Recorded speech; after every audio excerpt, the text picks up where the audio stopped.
Kisschasy, do you remember how the name came about? Who came up with it? What happened? I did. I don't really remember. I remember I was at Carl's house. We were throwing names around.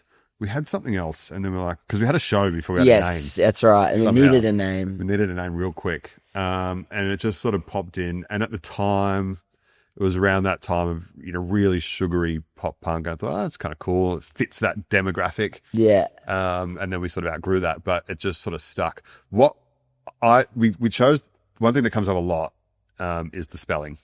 Yes. It's a problem. It is a problem. Well, I couldn't there was no Google then, so I couldn't Google how there was. But yeah, well, it wasn't a mistake. It was chosen based on the aesthetics. Yes, because I hate the way it looks with an EY.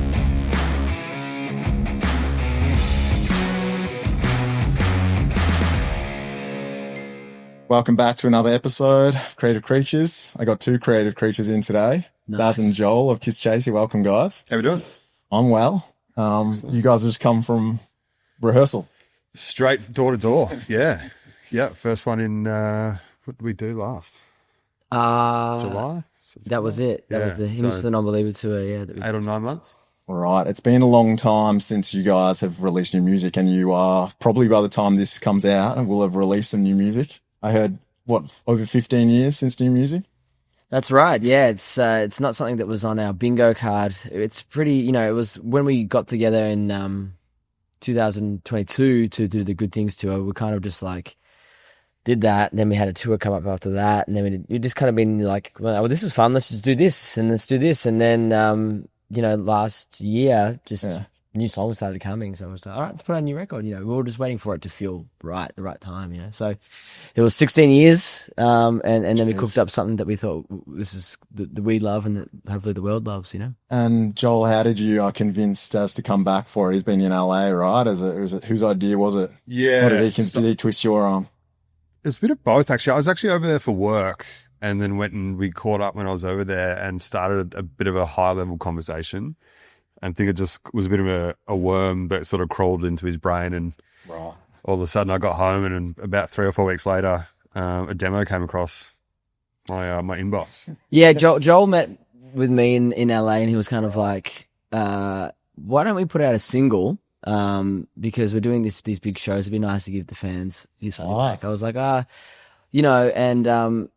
one of the reasons why we kind of called it a day in 2015 was because we didn't think we were putting out our best work. We'd written some stuff, and it was just kind of like, this isn't as good as what we've already done, so why kind of dilute the legacy?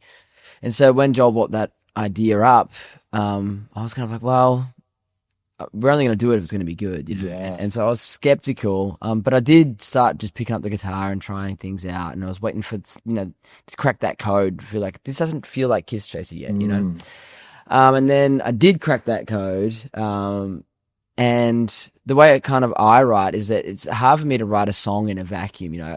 Joel said like do a single, but it's just never. It can just never just be a song for me. I always write in waves. The way I write is like life happens, and then I can't take any more inspiration. It just all pours out. And so like in winter, life will happen, and then in spring, music happens. And so that's why I've always loved listening to albums, and that's why I love creating albums, because it's always like this body of work. It's not just one thing, and so when Joel talked about making the single, he kind of got more than he bargained for. I was like, well, here's these songs, and I just kept on throwing songs out, and then we showed the other guys, and everyone was like, well, let's do this, Well, you guys are like originally from this area. We're in Mornington right now. I grew up going to your shows. I reckon I was in a band. I would have played with you guys on numerous occasions. And I feel like the genre of you guys was a little bit hard to pin down. Like, what do you think? Like, do you think is it punk rock? Is it pop punk? Is it like more indie? You didn't really have like that jokey kind of thing that a lot of those bands had. You guys are more like poetry driven. So how did it sort of start and evolve? It's always been hard to pin it down. It definitely came from like a pop punk thing originally. That's sort of how we connected and how we met. And certainly where the writing started. But I think even by the time the first full length came out, I won't say matured, but it definitely had some other elements rather than just straight up pop punk. And it's one of the things that we talk about a lot is the four of us are quite different musically. So I still listen to pop punk. I still dress exactly the same as I did back then. But like between the four of us, we've got a pretty eclectic catalog of stuff that influences us. So it's what we are is basically the combining of those influences. And so I really don't know. If people ask me that, you know, in an everyday sense, it's just like, it's rock and roll, it's rock music. It's sort of where I go, power pop. And do you think that Daz, like, you've been in LA doing your own thing, working on other projects and stuff? Does it feel a bit like maybe you're not so much, you know, when you're back with these guys, it's like, oh yeah, what did that genre? I feel like, have you been delving in all sorts of different genres and stuff like that? I think even back then I was too. I think, you know, I'm a very restless person. And so I'm always, you know, digging. I think that's any good, creative should do, you know, it's good. Otherwise, if you only listen to the one thing and the thing that you create, you're just going to rehash what you do. So it's always good to take all those influences and put them into this thing and see what, and you know, through your lens, it becomes its own thing. So I've always kind of been driven that way. You know? Yeah. And a big show to go with it. Again, very soon you've got Good Charlotte and Yellowcard. You must be looking forward to that. Like, that'll be crazy. Super exciting. Yeah. So we're doing the whole tour with them, which is actually, we did the whole tour, almost the same venues with Good Charlotte in 2007, I think it was. Yeah, that's right. And they treated us really well back then. So when we got a whisper that they were coming out again, we sort of put our hands up and goes, hey, remember us? Yeah. And it worked amazingly. Daz has actually spoken to Joel on one of his pods and stuff, or a call or something. Yeah. So it's super exciting. You know, we've toured a bit of our own since our sort of re-emergence, and, you know, some of our biggest own shows to date.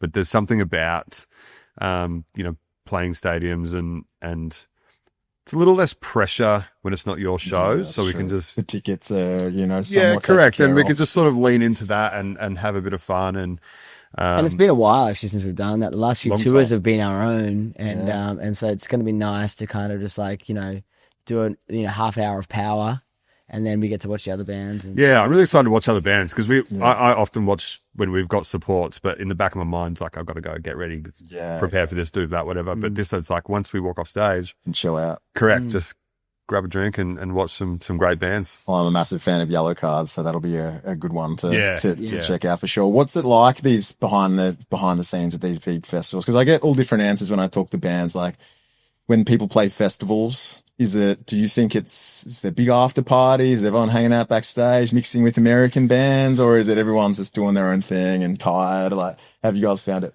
They're all quite different. We've played a lot of festivals over the journey when there used to be more of them.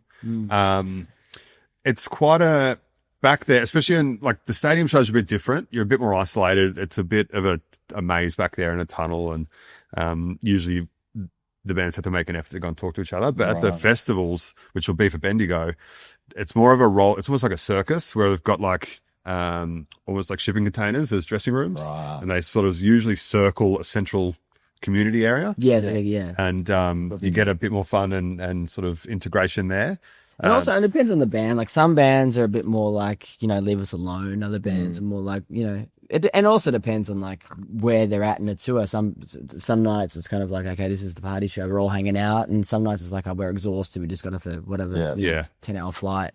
Have you guys been like, especially back in this, you guys came up through like MySpace era. I was that peak? Yeah. It was a different time. I was saying that I'm friends with the guys from the Getaway Plan. I remember you guys like rising, playing together. But what were you guys like back then? Were you sort of the party, you know, partying, or were you guys more like?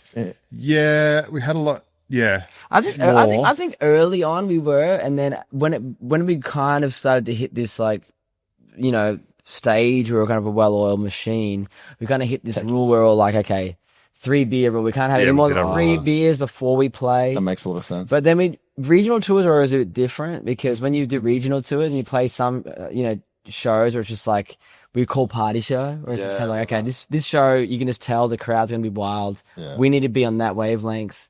And you know, we're just kind of, it just depends on the night. But for the big city shows on those tours, after a while, for me personally, it's like early on, I really partied hard and got that out of my system. And then, but when you're the vocalist, it kind of like your voice is your instrument, that kind of starts to kind of get a bit haggard after a while. So you kind of learn to kind of pace yourself and pick your battles, I guess. It must be, I was like, you know, looking up some stuff from you guys you've done in the past. And because of that, like, era of MySpace, it's annoying that some of your like big shows, you know, the footage back then so grainy and stuff, and you guys have had this big gap, and like there isn't as much footage. Well, it's so funny. Like we missed such an evolution in technology that, like on our last tour, our 2 openers, which were Susie and Sly Withers, have got like 5x our Instagram followers. Yeah, like we sell more tickets than we have Instagram followers. But like we had, I think at some point we had the biggest MySpace page in Australia when at our peak. I wish we had those numbers now for Instagram. Like you look at our Instagram, it's like, and now it's TikTok anyway. Well, so, exactly. We tried that. You've backed off that, right? A little bit. Yeah, it's a little bit. It's too hard. So yeah. So we just do more stuff like this, right? This is how we get the word out, because Daz is trying his hardest over there, bless him, but to keep up with the socials. But it's just a different. We're not built that way. Yeah, which is good, because I feel like in that sense, like if it was going to be any way around, I'd prefer to sell more tickets and have Instagram followers, because that's more meaningful. We have direct connection with our fans in a way that's like, you know, inevitably all those things are going to die down. There's going to be a new thing, and you know, all those people are going to have to find a new thing. So you know, we're just, in a lot of ways, the way we're kind of built works for us and for our audience. I mean, it's the whole way down. Like there's not that many bands that still use amps. So we're still very much plug an amp in on the stage. Yeah. I don't even use in-ears. Like we don't use in-ears. When you watch us from side of stage, you'll hear exactly what we're playing. You'll hear like what the audience is hearing. You'll hear all that. There's nothing. Sometimes when, you know, you watch certain bands, and it's not a bad thing, but it's kind of like, it's just different. They'll have digital amps and you won't. So we're just like, that's not the way we work. We're just built from this. We'd be worse trying to play like a click. I think I'd be terrified if we had like tracks going behind us. So that would terrify me. I feel like something's going to go wrong, and it's going to screw up the whole show. I know what you mean. Yeah. I'd like to be able to blame like a person, like Joel. You screwed that up, not a computer. And you do. I can berate him. I know what you mean. And one of my favorite bands, Blink, they were like renowned early days for that super raw, like screwing up all the time. But it was just 3-piece, and you just accept it. And then at their latest tour, like, don't get me wrong, was sick, but there's like second guitars playing, and there's pianos, there's lots of layers, like from the actual CD. Which I think if you're good at that, I think it can be additive to the audience. It creates a bigger thing, but I just don't think we'd be able to do that. Like, we know each other really well. We've played together for 25 years.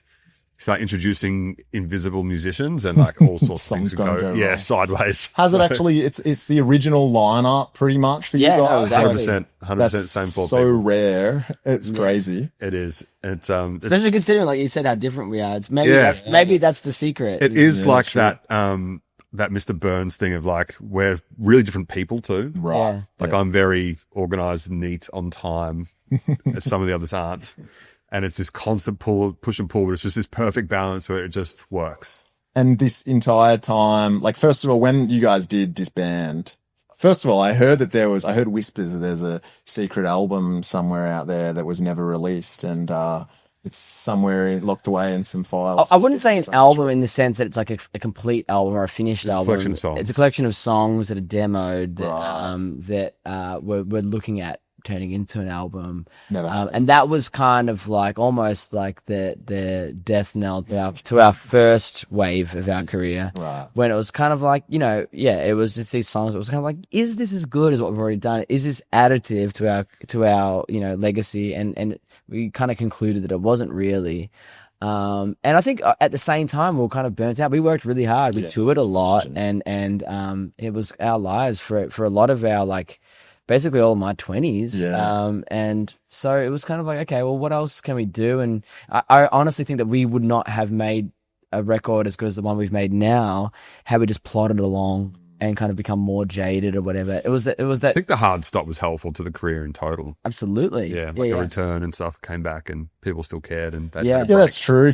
Sometimes you can kind of peter off, and like that if you come back, and especially with like a new album and hitting them with these big shows and stuff. Yeah. Should be why. Speaking of, why is it Bendigo? Any ideas of why Bendigo and not Out of our hands. Oh yeah, I mean, it's People kind of lie to cool. us, like, why aren't you doing Adelaide? Why aren't you doing Melbourne? It's like we love those places, you know. Yeah, but it's not. we're not the bosses We're the here. opener, so Yeah. we have little say. Okay, well, interesting. Yeah. So you were touring all the way through your 20s and stuff. So Daz, when you get to the States and what were you doing over there? Like, were you still doing music? It must have Yes, so I moved over there. Like, you know, the band broke up, and I was in a long-term relationship that ended as well. And so I was kind of like, okay, well, what's tying me aside from my family to Australia right now?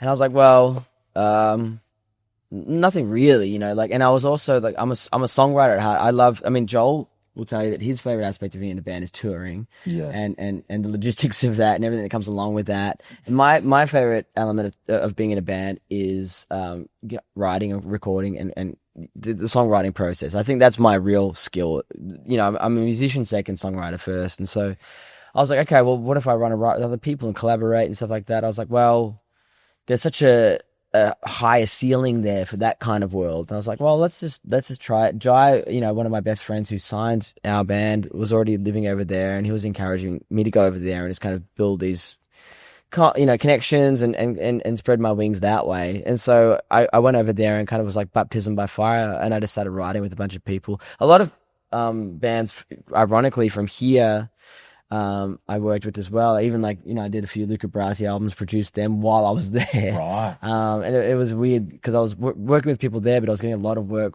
from people here. But it was just a good way for me to try out writing with different people, flex that muscle, I play with some different people with different bands and stuff like that. And I think that also really helped me appreciate what's great about our band, because I was like, one of the things I noticed when we got back into the rehearsal room for Good Things after spending, you know, 7 years away, was the power of our band. This, not only just the tightness, but just the raw. I think one of the things that gets missed with our band is, you know, we have quite melodic kind of pop songs, but then when you see us live, it's great energy, rock and roll, you know, and it's heavy. And I think when you see that live, you can feel that. And I didn't realize that until the opening chord came in when we started rehearsing again, and I was like, wow, this is heavy. Yeah. Did you ever like wish that the other guys were living over there too and yes, you know, because there's all these there's way bigger touring routes, you know, legs than over here where you got like a few cities. So yeah, no, definitely. We've definitely talked about that. It was funny, you know, back in the day, we recorded albums there. We went over there, did showcases and stuff, but we never did the full commit. And I think you have to do the full commit. Yeah. And now it's kind of, we've been speaking to a few people about it, and it's like now is kind of a harder time than ever to kind of do that. And I feel like we missed the peak of that. Like a lot of bands, smaller bands than us, I think, tour Europe, tour the States. You know, we did try and do some swap tours with some people, and they just were never paid back. We brought bands out from the States, and they like just never invited us back. It's like, oh, it's nice of you guys. Thank you very much. So I think a lot of bands have sort of, that was, like I say, it's getting really difficult now, but in the middle of our gap, was when a lot of bands were finding routes and ways to get over there. To be honest, though, we didn't explore a lot. I know now, having spoken to a few people, like there are funding opportunities to help with that sort of thing. Yeah. I'm so optimistic. I think our band will do really well over there, but we'll see. You know, it's another thing. The other thing for our band is that, you know, we've got ourselves to a certain level here where like we can tour at a level that's comfortable for us. We go to the States, it's going to be a different beast, and we're a little bit older now, and a little bit, things hurt a little bit more. So, you know, but never say never. One of the things that can happen with bands that like sort of evolve and change genre as well is it can either work for you or not. Like, again, we spoke about Blink a bit earlier. One of the things I love about them is you can every album was different and like a bit more experimental up until like the self-titled one sort of thing. And that worked for them. Yeah. I think in other times like Parkway Drive, for example, they're more just ran with what they're good at. Yeah. And sort of Amity Affliction and stuff like that. Everyone knows who they are. And so like, they've managed to have that longevity. Whereas maybe again, like the Getaway Plan, they sort of changed as well. Whereas then some they got like some new fans and they got some old fans, and sometimes like it's a funny thing when you go over to the States, if you were to do it, you know, hypothetically, like where starting a whole new fan base of like, where do you guys sit on this genre that you guys have played around with for so long? It's an interesting thing that. Well, it goes back to what you were saying earlier. I think the thing about our band, what works for us and against us, is that we're not really easy to pin down, and I think that's good. I think time is kind to you when your songs are good and you're not dressing up in too much of an outfit. Because I think what happens is you'll have some bands, say for example, you have something like Tame Impala. Yeah. And when Tame Impala had this arc and all these other bands were like, well, we're just going to get these pedals and sound like Tame Impala. And they'll have this spike in popularity because people identify that sound. But then in 15 years, everybody will remember Tame Impala, but they remember the Tame Impala copycats. And so Name names. Well, I'll text them to you. Drop one. I'll have to edit it out later anyway. So I think we've been very conscious of just not kind of doing that, and that probably hurts like our merch sales and things like that. But I think for longevity, the whole reason why we've been able to come back and have people show up in the way they have for us is because we prided ourselves on just having really good songs that you can sing along to that stand the test of time. You know? Well, who needs all this social media stuff and content creation? Like, first of all, I'm going to do some of that for you, but it's over here. But being like good music is what really matters at the end of the day. I hope that's the case. Yeah. I had the Play Lunch in. They came fourth in Hottest 100 just the other day. Yep. And I was like super blown away because he's here, and I'm like, oh, so who have you supported, you know, because now you guys are playing like these big shows. And he's like, oh, we've never really been a support band. I'm like, what? I'm like, and he's like, we just did all our social media before we ever played a show. We just had like a branding, social media. We did all this content creation. By the time we showed up to our first gig, everyone knew the lyrics. Yeah. So it's like a different skill set. Hats off to that. I know. How amazing. But like, I think there's something romantic about, in the moment, it's not that romantic, but like we were doing over 100 shows a year, losing money, hand over fist, driving from Brisbane to Melbourne overnight, like building that way. Organic fans. Correct. That way, and to be fair, I think that's a lot of them have come with us and come back because there was such a connection built there. Yeah. And it definitely makes for a better show, I think. We need that because we can't do the social. Well, it's so much work. It's a full-time job. And the other thing about you guys is the fact you actually had to buy the CD, put it in the thing, or it comes with all this all the time. Yeah, it comes with a lot of nostalgia. Yeah. People would open their CD wallets and see your 100%. record in there. Yep. So whereas nowadays you read liner notes, you open up the thing. That's how I used to find bands, is looking at who bands think. And now the music's so easily accessible. If it doesn't click straight away, it's like, oh, what's next? And I think even if you are listening to them, so even if you're listening to a band, you know, in 2017 on Spotify, you're gonna forget. They won't give you that because all it was just a screen on Spotify that you didn't really have a connection with. So you're not gonna have it sink into your like personality. We're very grateful that we came from that. So as much as we're kind of pissed off that we missed the social media, the internet. Yeah, we're very grateful that we came from an era that people had favorite bands and they put that like they really like. Were committed, you know, and that stuck with people, you know, and it's a harder thing to do now, I think. So when you guys kicked off, like, I feel like Doo-Doos and What-Ohs was probably, that would have been, what was that like when that came out and like really took off the way it was? Like, was it noticeably different, the shows and people singing along, or was it such a slow like rise for you guys? It's a bit of a blur for me. It was because we were so busy, successful or not, it didn't feel that different in the moment. Right. It still took a while for that to sort of flow through. What did feel different for me personally was all of a sudden Daz and I would have to fly to Sydney and be driven around to radio stations all day. Yeah. That was really different. Like, whoa, this is cool. Or like being on Channel V when that was a thing, or MTV, you know, we played having on a budget for music videos. And so all that sort of stuff, the side stuff came first, which is obviously you do that work so that the shows get bigger and you sell more records. But that was when it was sort of like, oh, this isn't just like a little hobby now. This is like we're on TV. Yeah, like we have to be places at times, and I think there's some accountability to it. I was actually talking to in an interview about this the other day. I think one of the things I noticed was when we started getting a bit of Triple J support for the first two EPs. We were touring with bands, and there's a little shift that happened because we started getting like flogged on Triple J.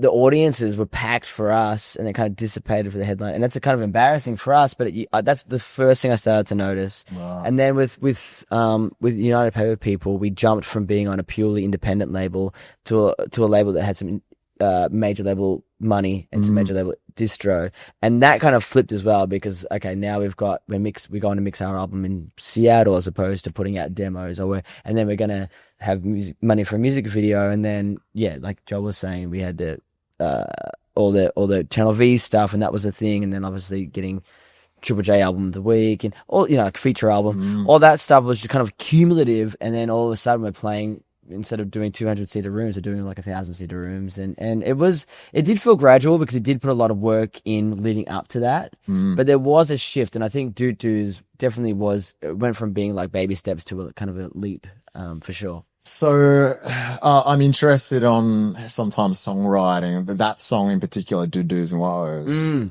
Is it how I imagine it that you're kind of like, what could go here? And like, do you remember how that song came to you and the lyrics and everything like that? Writing that album was all a blur. That was when I was starting to get far more like just into like a bunch of different stuff. I was listening to, Death Cab for Cutie. I was getting to them. I was listening to a lot of Bright Eyes, then Say Anything also, and who else? But I was still listening to, but I still loved like Green Day and Blink but then it was a lot of like grungy stuff as well, like Lemonheads, Nirvana, a bit of folky stuff, Simon and Garfunkel. You can definitely hear that in some of the songs, and that was what I think was charming about that album, was that because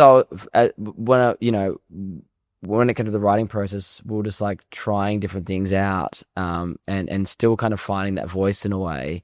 And then when we found out, okay, we're going to put out an album now, we didn't have, usually you'll cull songs. We did that for the next album. You have a bunch of songs that you've demoed, you'll cull down and pick the 10 or whatever that fit best together.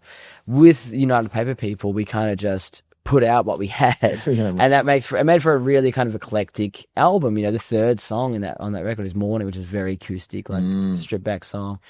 Then we had The Shake and Black Dress, and you had songs like Hearing Voices Tonight, which is a little bit weird, and so it was cool. And then when it came to writing the B-sides for the singles for that album, usually you just pick songs that weren't good enough to make it onto the album. We had to write songs that was apparently not supposed to be as good, and that's a hard thing to do as well. And the best part of that is one of them is still in our current set. Yes. One of our favorite songs. Yeah. Was a song that when I sent it to the label, Jai from our label was just like, why do you giving me this now? It should be on the album. It's not the first time that I've had that with other bands where they bring out B-sides and I'm like, what the hell, this is good. I wonder if it's done a similar thing. It's funny with I was watching one of your things and you were sort of saying like that early stuff was a bit, you've evolved since then in a way with your songwriting and stuff. I find it interesting when bands, I heard The Living End talking about their self-titled album, and they were like, oh, we cringe like listening to that. And I'm like, that's their most celebrated album, I would say. Like, it's funny how fans like so much love like early stuff, and then sometimes artists can be like, oh, we don't really like that stuff as much anymore, or we can't listen to it. Yeah. You guys have affinity for that album and still like, or does it took me a while to feel that one. Right. I think that's something that comes maybe with age, because it was kind of like at first I was kind of like, I'm too close to it, I need to get away from this. And then after a while, it's almost like when you see a photo of yourself and you're like, oh, I look terrible in that. But then when you get to a certain age, you're like, I look so I don't look that bad. I look pretty good. I look terrible now. Like that, yeah. Exactly. I wish I still looked like that. So it's one of those things that you come around and you kind of appreciate what you were doing back then or what you were trying to do. And we were just like young kids trying to, we just loved music. We're just doing what we had to do. How can you not love that? Yeah. Yeah. All right. And with the songwriting, that line, once you had Doo-Doos and What O's, like, were you like, this is going to be a hit? Like, nah. No, I didn't even think that I don't think I thought that should be a single. I definitely didn't think that was like this great song. Because this is such, like, it's an iconic line, like, it's almost like a poem or something, like, to me, I think. Yeah. I remember when I heard it, I was like, I'm so surprised no one else has thought of like this yet. There's been people have done it in similar ways, I guess. Yeah. It's very meta of you. Yeah, Looking at it from it was. It was. I was like, big yeah, time. that's Man, true. that's a good. It's like yeah, It's itself. yeah. I think one thing we've realized, and I don't, you might not even admit this now, I don't think, but you're not very good at picking singles. No, that's true. Yeah, it's true. And it usually ends up not being him picking Right. it. He'll have choices. He'll have songs that he loves, but like I'm very simple to please. Yes. And I feel like, not in a bad way, just in a, like I love a simple You don't get recipe. caught up in everything else. A It's melody, like that, yeah. a melody and a hook, and it'll get me. And I feel like I'm much more alike to the audience than Darren is. You're too close to it, mate. Like you've been Well, you yeah, are, all yeah, the different true. options you could have Yeah. gone with, and that line and everything. That's probably what it is. And I think, which is why I often like we'll defer around the table Yeah. and take, there's lots of people we work with that have opinions and thoughts. Yeah. But yeah, I reckon that's sort of why you would never, not often would you write a song and go, this will be a hit. No, that's I've done true. it. That's I've done true. it. I Yeah. got it, boys. Yeah. No, true. And we'll be like, yeah, it's okay. yeah. these other voices. A lot bands change producers so often from album to album. Why do you think that is? Like, if it worked and it was a hit and stuff, it just doesn't seem as common as you would think that bands would like stick. You guys have changed producers. Oh, we did for every album. Every yeah. record, I yeah. think. Well, for me personally, it was just that restless thing. It's kind of like, so what else can we do? What else can we try? And it's always. And I don't like to put out the same thing again and again. So I think it is that kind of thing. It shows an evolution, and it shows like I said, writing in waves, not writing like this constant thing. So it's kind of like, okay, this is a timestamp from this point in time, and it deserves its own treatment. That's not this kind of cookie cutter approach. Keep to the pushing, thing. Yeah. pushing things across. Yeah, because we haven't even recorded in the same studio twice. No, it's true. So, and not even in the same city twice. No. Like we've done. This is the first one we Byron Bay, recorded Sydney, in Melbourne, actually. LA. Yeah. Yeah, this is our first record in. Did you do? Victoria. I remember all similar bands used to always go down to like Melbourne Records, like for their EPs back in the Yeah. day. Do you remember that? Yeah, it's Renee. Renee, yeah, Ren. that's where we all got man. lung Wow, cancer. that's a deep cut. Wow, that's My band recorded that. You Yeah. What was that? Is it Altona? Altona? Yeah, Altona. Yeah, we used to demo questionable there. flags like up in his space. I He remember just that used to chain smoke in the room. I remember that, which at the time I smoked quite heavily. It's like, hell yeah, I'm smoking inside. This is fucking killer. yeah. But yeah, we demoed there for sure. Yeah. Yeah, and that was one of the things. We had a bunch of demos from Melbourne Records when we were going to put out, Paper People, and there was this kind of like this sliding doors moment before we found out we were going to get cherry picked onto this kind of major label. Yeah. Where we were speaking to Below Par, our indie label, and they were like, we're just gonna have to put out the demos from Melbourne Records because Right. we don't have any money. And I was like, I don't want to do that.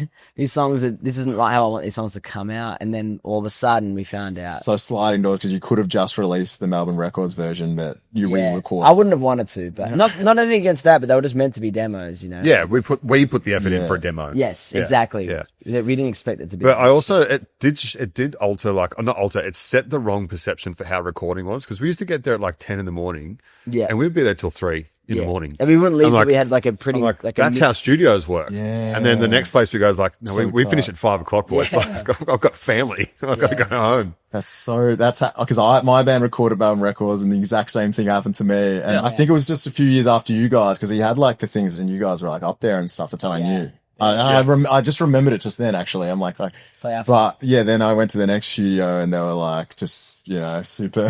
Yeah. Like this record, we were out, like he left before us a couple of days. yeah.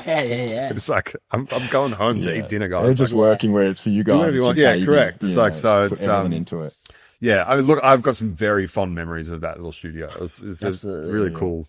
It's exciting. And a You lot didn't of want to leave artists without that CD. You needed Yeah. Yeah, burn us off a it. CD, Yeah, right? exactly. Yeah, a lot of memories for a lot of like local bands, I reckon. So Kisschasy, do you remember how the name came about? Who came up with it? What happened? I did.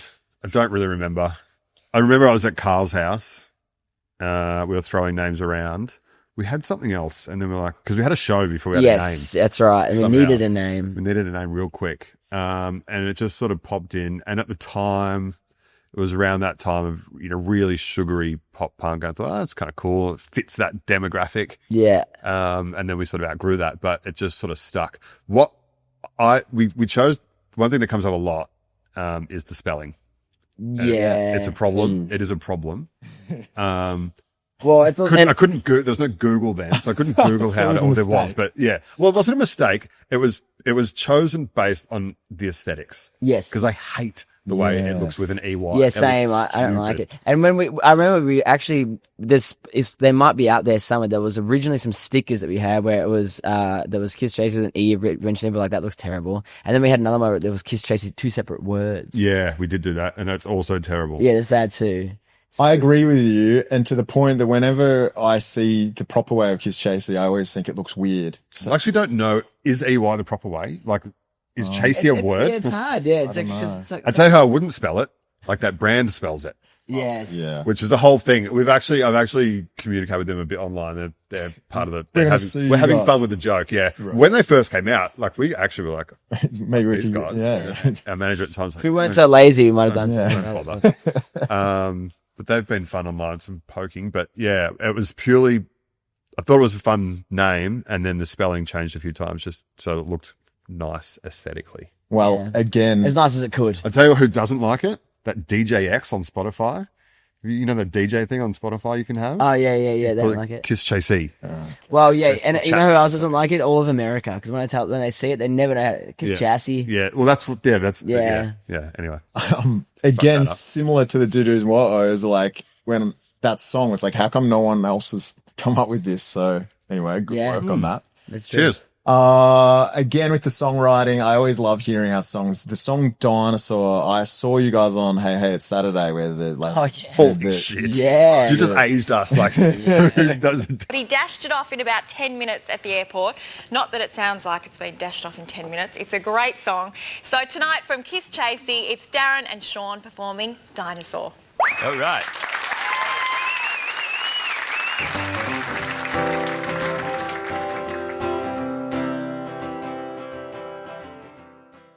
Deeply.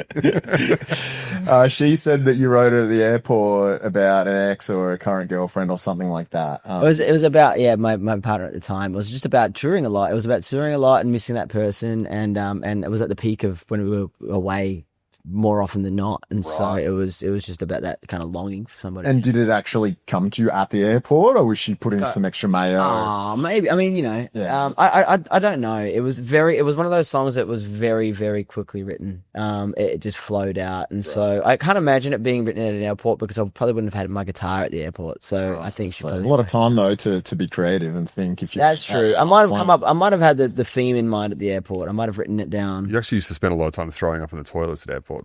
That's true. So maybe I'd eaten some dinosaur shaped. So you guys have your Aussie accent in your songs, I would say, is more pronounced than almost all punk bands.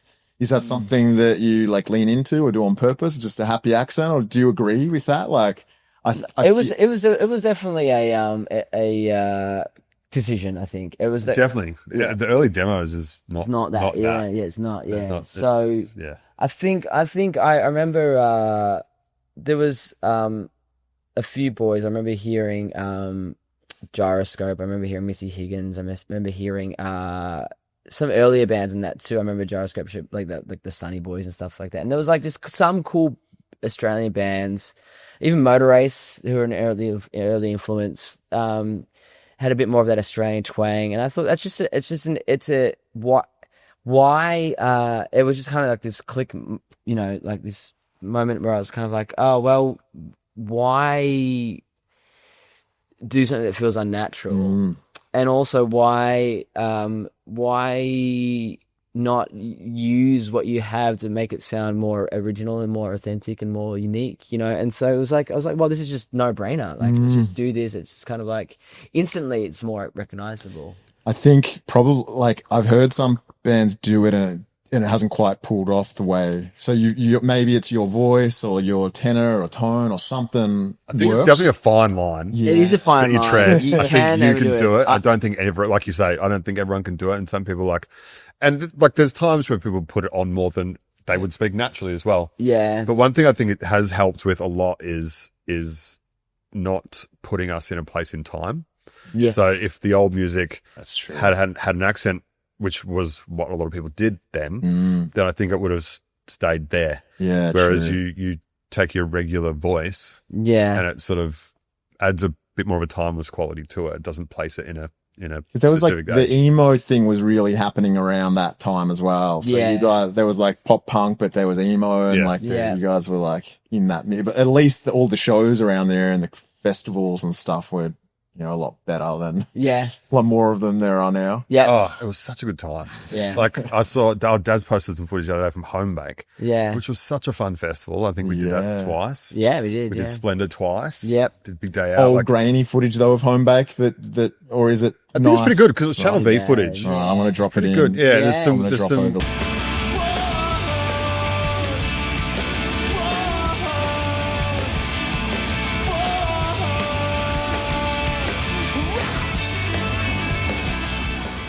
Lay on. There's some good footage. There's of actually that Big Day Out really as good well. Big Day Out footage too Yeah. from I think Sydney, which Yeah. I remember being like 45 degrees. So hot. Hectic. So hot. Yeah. Interpol, one of the guys passed out on stage. That's right. Well, plenty more time now. You guys are back together to do like plenty more of these shows and festivals. Is Yeah.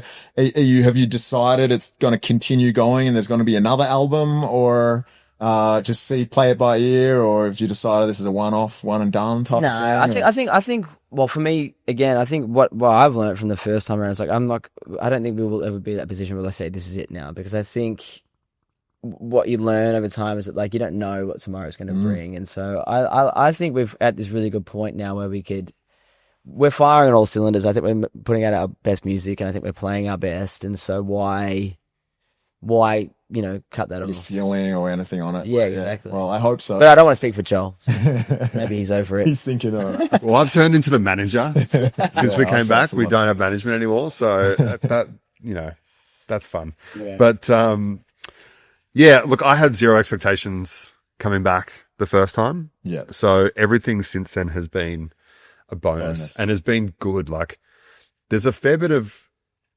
I don't know if you've spoken about it, but like there is a fair bit of anxiety around taking that leap and assuming that people will come. Still, yeah. And so but it's happening at every stage. So the good things thing is, okay, that's not too stressful. That's a festival. We're on early, no expectations. As it turns out, it was fucking incredible. And like people came early. The Brisbane one, I remember looking out going, how the fuck are all these people here at 1:30 in the afternoon? And then we did our own tour and we thought, let's just play it safe here. We'll do a corner hotel. We'll do, thousands of seat rooms and hope for the best. We ended up doing 3 corners, I think. Mm-hmm. And we were like, wow, okay, that worked. Great. Yeah. But even then, before that tour, we were like, we'll see how we go. And our agent, she's like, don't be disappointed if it doesn't sell out. Let's just have a crack and see what happens. Okay, cool. So we did that. And then the next tour, she pushed us to be like, have a swing. Like, let's fucking do this. And one of the venues for me that we had never played, we'd never been a support at or anything, was the Forum. Yeah. One of my favorite venues in the world. Yeah. And like, all right, let's have a real fucking swing. Let's put on a show at the Forum. It was the first show to sell out on the tour. Sold out in about 2.5 weeks. And like, oh my fucking God. So. Well, the other good thing for us, I think, is the fact that we don't, we're almost essentially an international band because I live overseas. So we don't play that often. And so when we tour, it's almost like a special thing. You're not seeing us pop up around the corner pub for any given show. So, and the other thing is that, like, these guys, I'm not going to speak for myself because I don't really, but the other 3 guys in Kisschasy all have really, they've got families, they've got careers. And so it's almost like I liken it to like the best place to buy wine from is a winery that some rich guy owns, where he doesn't have to pick the worst grapes and sell them because he needs to make his bottom line. Kisschasy, I'm not saying we're rich. What I'm saying is that we don't need. Kisschasy isn't like the be all and end all. We don't have to like make this work, otherwise we're screwed. Do it if it feels right. And that's why we're putting out our best stuff, because we're just like, we're only going to do it if it's worth it, if it as the legacy, if it's like, it's going to actually build on what we've already done. I love that. The other thing, just finally to wrap up, like I've noticed in every band that's like in that punk rock genre is saying that there's a renaissance and they're all coming back and all these bands are getting shows again. And so like, and I heard, Yellowcard saying the same thing. They had broken up and then they came back, and Bowling for Soup said the exact same thing. I had them on, and a bunch of these bands. And then Good Things Festival really just wants punk rock bands. And so I was talking, one of my mate like works for one of the companies that runs Good Things, and we were discussing, I'm like, why is this the festival? He's like, we just want more punk rock bands, like, and there's not that many of them. So what my theory is, for the last 20 years, there hasn't been too many breakthrough bands. Everyone's been listening to DJs. Everyone kind of got the festival stopped. There was not much bands coming through. So then finally, after 20 years of that, everyone goes, oh, well, got my kids are now in daycare, got some time to ourselves, we got some expendable money. Who are we going to go see? Well, there's no new bands. Let's go see the energetic ones from the 2000s and the 90s, which you guys fit perfectly in. So you're right, but there's another layer to that I think will unfortunately pass. But we are at the important milestones of a really big peak in music of those albums. So every band that's coming out that's doing good things, that's touring at the moment, it's like it's 20 years of this fucking album, 30 years of this album. You're like, oh my God, those albums. Like when albums really mattered, they're coming out and playing those albums. And so I think that's part with people's hunger for bands on stage again has just created this, blitz of, it's not working for most of the festivals, but the ones with these bands, they're still hanging around those festivals. But, and I agree. The thing is that I was like, okay, did that happen with the generation before it? Like, cause I don't really remember, let's say like that sort of Smashing Pumpkin just before these bands. Well, what has happened, I think, is that, the world's changed. And so I think COVID happened, and I think the way people devour music has changed. Exactly. And so people are... That was such a violent word. Consume? When they absorb. Yeah. It's completely changed. You don't listen to albums anymore. You just press a song every now and again. So when you want to see a live band, when I did the interview with Joel from Good Charlotte, he put it in a good way. It's like seeing a classic car, because I don't make cars like that anymore. You know what I mean? And so we come from a time where we're cut from this cloth, where like a lot of what's happened since has not, it's like you said, a lot of what's happening now is like social media first and everything like that. And so it's not the same thing.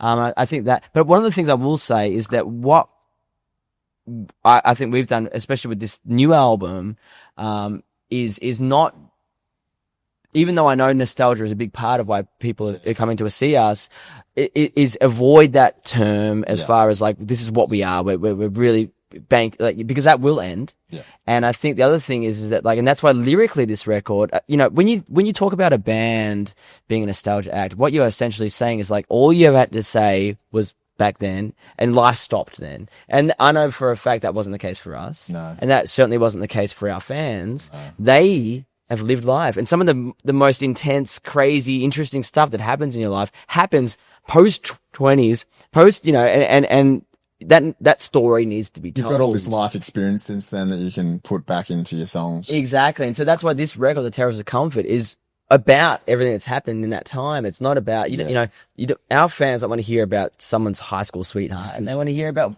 that gritty shit that happens now. And so that was the other thing when we decided to make music. It's like, it can't just be a pastiche of what we've already done to cash in on some nostalgia craze. It has to be, because what's going to happen then is that when people in 20 years from now look back at this album, it's going to be meaningless, because all that album was doing was looking back at earlier albums. That's ridiculous. So I want this album to stand on its own and actually mean something to people now and in 20 years time. Well, I think it's more the live show that's the nostalgia. So the songs, Totally. the new album and stuff, but like, who are we going to see? Well, there's been all this Spotify crap for the last 20 years. Yeah. Let's go. And you guys were the last generation that were on that physical where everyone listens to the entire album. So hopefully we lived that the transition. It was tough. So I would say that's probably one of the reasons why when you guys put up new shows and everyone's like, yeah, that's one of the last actual rock bands that were in that, like, and hopefully it goes on for a long time to come. I hope so, obviously, I know we're wrapping up, but something you said in an interview a couple of years ago, which I always remember, is it's never been easier to have someone's favorite song, but it's never been harder to be someone's favorite band. And I think that might be just completely spitballing here, but like contributing to the problem with festivals is like, well, I'm not going to spend $400 to go see the 2 songs I know from TikTok, right? That's exactly. So, but That's a good point. when I you didn't love a even think of band, that, yeah. when you love a band for the band's sake, not for the song you heard on the internet, it means something, and you'll go to the effort to go and see the band because you connect with the song, with the set, with the albums, with the people in the band, not the thing that's been put over the top of the cute dog or Yeah, whatever the true. fuck they do on TikTok. It's I have so no idea. easy to listen. Like, even, yeah, you're totally right. If I've got like a new band or a new album that comes out, I go on Spotify, I'll click the 3 or 4 songs that I rate, and then I'm not going to listen. Like, if I heard it and I didn't rate it, I'm just going to go to a different band and then really click their 4 songs. And that's why I think it is cool that vinyl's got a bit of a push now, because Yeah. people will, they first buy it as the collectible, as, you know, a unique piece of merch or memorabilia or whatever it is. But hopefully they actually will put it on and listen to how, you know, because we have always like argued and negotiated and put like a fair amount of effort into how the album is listed, the track listings. Yeah, of course. It's really important to us. And I think that art is lost on some people now. And I hope that with The people vinyl buying the vinyl, brings correct, that. they get to experience that a little bit, albeit with a flip of the vinyl in the middle break. Yeah, but it does kind of force you to kind of listen to things in context, and I think that's huge, especially for, like I said, for a band like ours who writes that way. Yeah. It's not just a compilation of songs that are pieced together over time. There's really this timestamp of where we're at right then in that moment, you know, and so we want it to be heard that way. Well, I love the band. I listen to you guys. You're still on my playlists. You've made an impact on so many of like my friends as well. Yeah. And playlists still, when we go on festivals and stuff like that, you guys are getting regular play. So congratulations. Take note, everyone. Did the same thing. Amazing careers, and can't wait for the album. Can't wait to see you guys play live in the future, and hopefully it keeps going. Thanks so much. Thank you, Thanks man. for having Pleasure. us. Yeah, Absolutely. been rad. Appreciate Joel. it. Thanks, Kate. Does. Thank you, man.